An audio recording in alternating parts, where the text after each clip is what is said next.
I wanted to speak to you about the 20 precepts of Master Jikin Funakoshi, and I'm going to do this without an introduction, assuming thorough knowledge of Japanese of a a thorough knowledge of a Japanese conceptual web, of meanings associated with martial arts in particular. So, um, for example, terms like Chudan or Jodan, and of course the difference between Chudan and Jodan, and other subtleties such as uh, the differences between say defensive procedures and offensive procedures, when these procedures are in fact required. Well, what does it mean? What is the difference between defense, which is mandatory, and offense, which is actually forbidden? So we are going to see this, and other subtleties. Well, most subtleties, like the difference between say a kekomi and a kiagi in yokogeri. Well, these notions are understood. Without further introduction, I'm going to proceed to Master Jikin Funakoshi's precepts. Karate Do begins with courtesy and ends with Rei. There is several translations on this one. I guess there's a different Japanese character chosen. So courtesy and Rei are the notion of courtesy and the notion of Rei are distinguished in the original text of Master Funakoshi, and well, um, uh, I do prefer for poetic form. By all means, only for poetic form, I do prefer the the translation that reads Karate Do begins and ends with Rei. Okay, or alternatively, we could say Karate Do begins and ends with courtesy. So, for that is for poetic form. The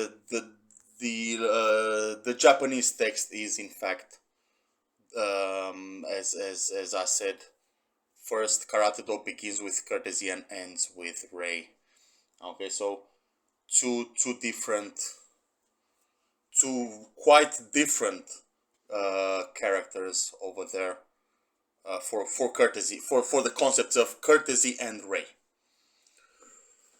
Um, okay, precept number 2. There exists no first strike in karate. Okay, so I prefer the translation that reads there exists so there exists no first attack in karate. So that is my favorite way of formulating this. However, the Japanese text, I think, reads there is no first strike in karate. Strike rather than attack. Precept number 3. Karate is an aid to justice. Okay. For poetic form, I prefer the reading that goes like Karate Do serves justice, or Karate Do stands in the service of justice. That is my favorite way of formulating this particular precept. Um, Precept number 4. First know yourself before attempting to know others. So, a more common way of formulating this particular precept is, well, for a karateka is first to know themselves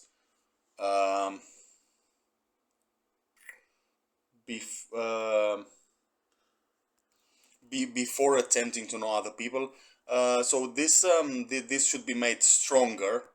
So in order to emphasize the idea, the path to self knowledge in karate, and the idea that the pursuit of the art of karate do is actually the end, the objective for engaging in karate is actually knowing oneself. Okay, as it is in any esoteric system whatsoever. And well, I guess the formulation that I have encountered, well, it's similar to this one. However, it should be stressed that perhaps an exclamation mark or something. It should be stressed that this is an important precept. So by all means, the precept number 4 is highly important, because, well, it is an esoteric art, and the purpose of an esoteric art is self-knowledge. Precept number 5. Spirit first, technique second. This illustrates the idea, the idea that differentiates Shotokan Karate Do to other martial arts, and that is the idea of Kime. So spirit first, technique second. I think you understood what I just said. Precept number 6. Always be ready to release your mind. Well, this has to do with the concept of Kai, I guess. Look, I really forgot what the translation was in the reading that I have studied when I was a junior. But in the way this is formulated over here, number 7, precept number 7. Bad things happen out of negligence. That is the I remember this quite clearly. That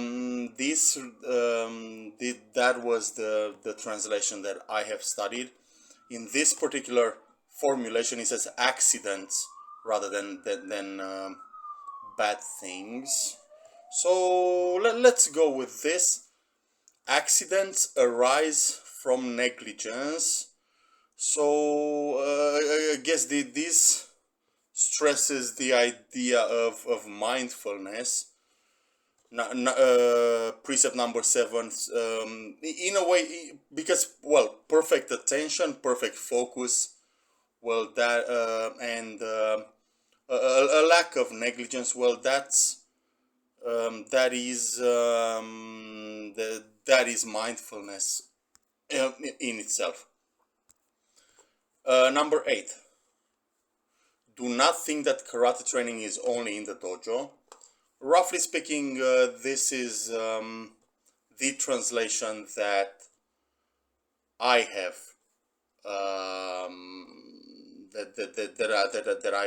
that I have also studied.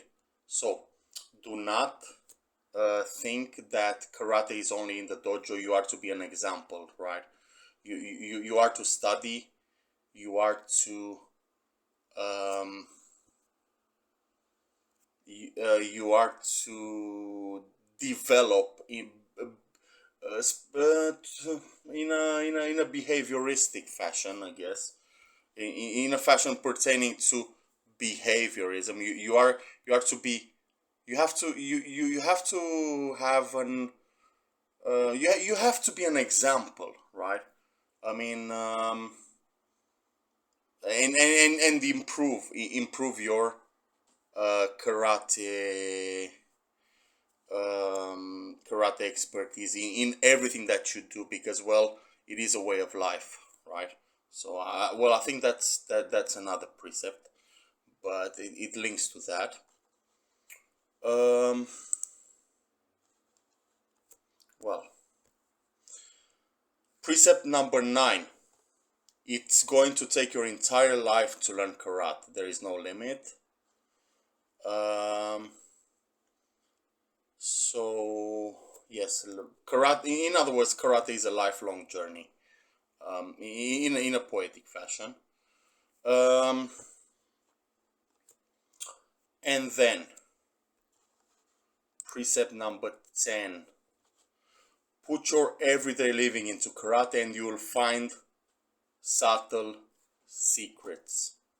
Okay, you are going to find the subtleties of Shotokan karate. If what you do is put your everyday living into the practice of Shotokan karate. Precept 11: karate is like boiling water. If you do not heat it constantly, it's going to cool down. So, I mean, you are to train regularly in in the dojo where um, I have trained as a junior. We used to train 3 times a weekend, and perhaps one day in the weekends. These days we're more relaxed, and these days casual trainings happen twice a week, I guess. Precept number 12: do not think that you have to win. Think rather that you do not have to lose. Okay, so I guess this goes hand in hand with the idea that there exists no first attack. So the best we can do, and then of course it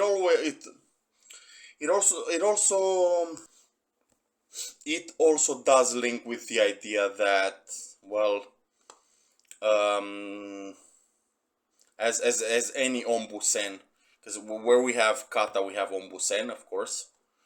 As any ombusen shows, we return in the same place in a way.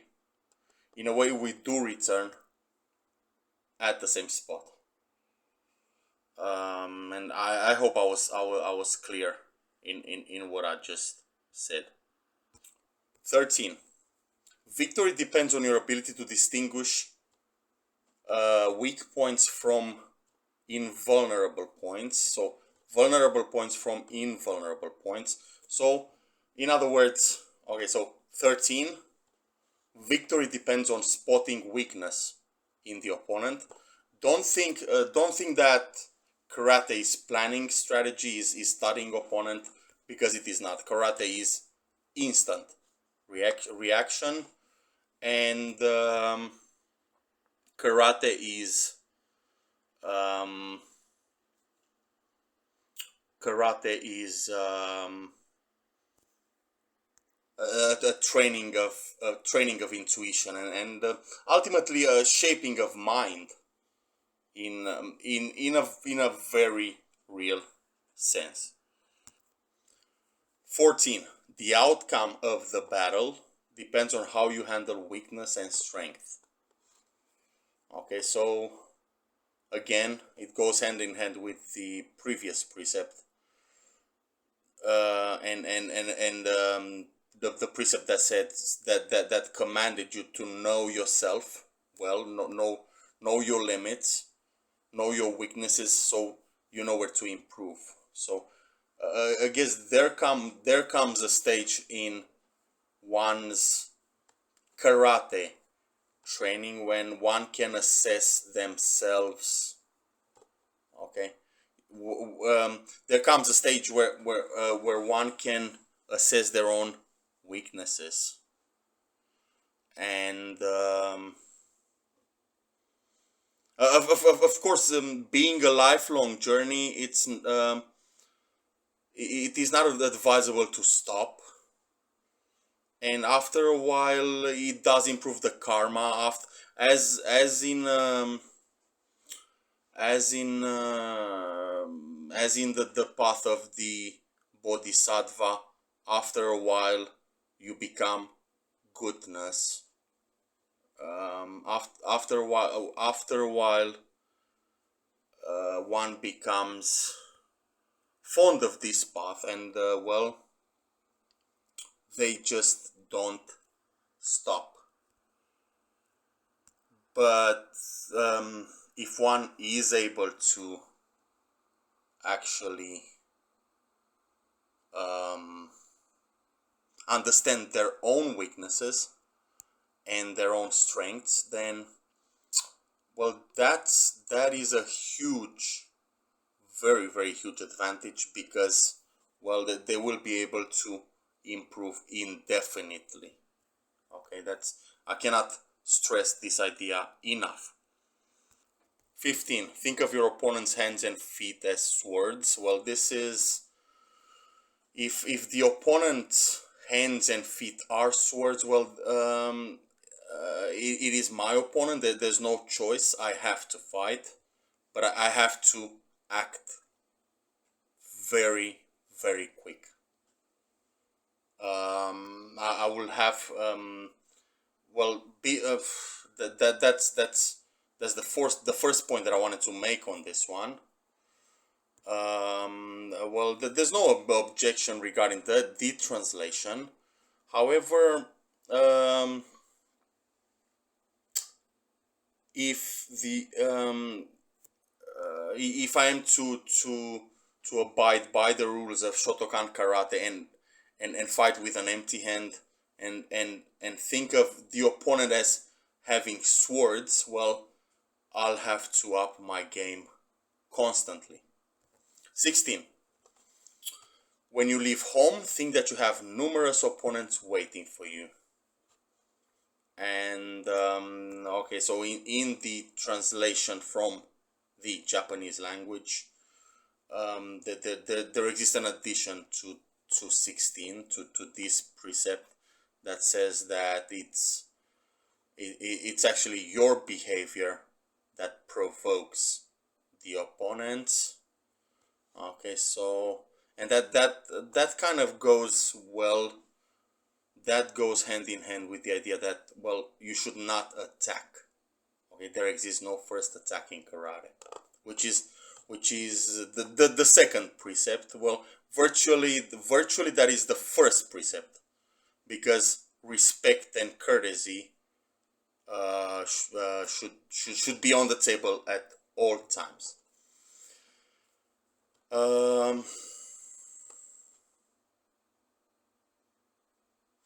17. Beginners must master low stance and posture. Natural body positions are for the advanced. So of course you are to. Okay, so from by all means, martial arts aren't sports. You should not think as martial arts, and Shotokan karate in particular. You should not. It isn't helpful. It is not fruitful to think of Shotokan karate as a sport. It is an esoteric system. But from a sports perspective, well, you are to build muscle memory. That's what it's all about on 17, I believe. I think I've said most of what can be said on this one, but, well, something else can be said, and that is that pain is fruitful, and we have this idea in Zen Buddhism too. Zen Buddhism is is often associated with pain in one's legs. 18. Practicing a kata exactly is one thing, engaging in a real fight is another. Okay, so kata, well, we can put it more briefly. Kata is one thing, real fight is another. Well, this is a known principle. It emphasizes the difference between, well, training and fighting. Okay, and it also expresses the idea of convergence. So practiced long enough, the practice of kata itself will result in good fighting patterns. Okay, so make no mistake, kata is excellent for um, developing good fighting skills. 19. Do not forget to correctly apply strength and weakness of power, stretching and contraction of the body, and slowness and speed of techniques. Okay, so uh, I guess this is highly advanced. This reminds me of some of the more advanced katas that I have personally seen performed. Um, and Precept number 20 is an encouragement. Always think and devise ways to live the precepts of Karate Do every day. It comes as a command, but well, it's an encouragement really, and I hope you can see this fact. Thank you very much.